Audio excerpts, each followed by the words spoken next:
പൊതുവിതരണ ഉപഭോക്തൃകാര്യ വകുപ്പ് ദേശീയ ഉപഭോക്തൃ അവകാശ ദിനം ആചരിച്ചു. ദിനാചരണം എച്ച് MLA ഉദ്ഘാടനം ചെയ്തു.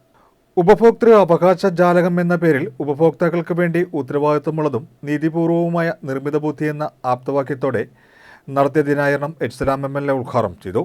ജില്ലാ പഞ്ചായത്ത് ഹാളിൽ സംഘടിപ്പിച്ച ദിനാചരണത്തിൽ ജില്ലാ സപ്ലൈ ഓഫീസർ കെ മായാദേവി അധ്യക്ഷത വഹിച്ചു.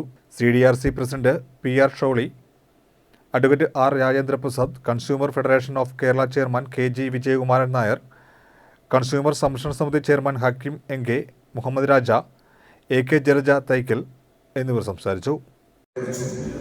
വേണ്ടത്ര ബോധ്യമില്ലാത്തവരാണ് സമൂഹത്തിൽ മജോറിറ്റി.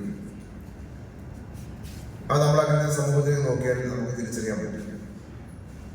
വളരെ കുറച്ച് ആളുകൾക്ക് മാത്രമേ ഉള്ളൂ ഉപഭോക്താക്കൾക്ക് അവർ സർവീസായിട്ട് വാങ്ങിച്ചാലും അല്ലെങ്കിൽ സാധനമായിട്ട് വാങ്ങിച്ചാലും അത് ശരിയായ നിലയ്ക്കല്ല ആ സേവനം കിട്ടിയതെങ്കിൽ അതിനെ ചോദ്യം ചെയ്യാനും നിയമത്തിന്റെ വഴിയിലൂടെ സഞ്ചരിക്കാനും ആ നിയമ വഴിയിലൂടെ വഞ്ചിക്കപ്പെടുകയോ അല്ലെങ്കിൽ ഈ പറഞ്ഞ പോലെ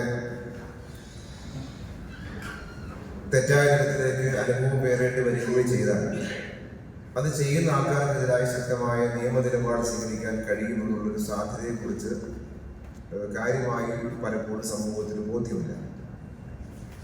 ഇതാണ് നമ്മുടെ സമൂഹത്തിൽ നേരിടുന്ന ഒരു ഗൗരവമായ പ്രശ്നമല്ല.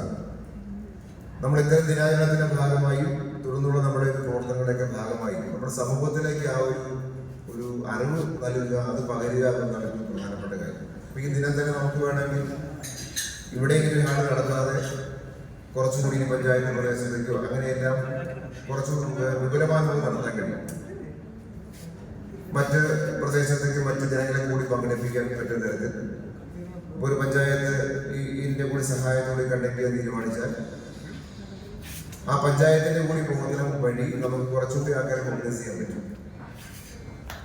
അപ്പൊ അത്രയും പേരിലേക്കൂടി നമുക്ക് അത്തരം വിവരങ്ങൾ ഇവിടെ ഇപ്പോ ധാരാളം പേർ ആ തരത്തിലേക്കുള്ള കാര്യം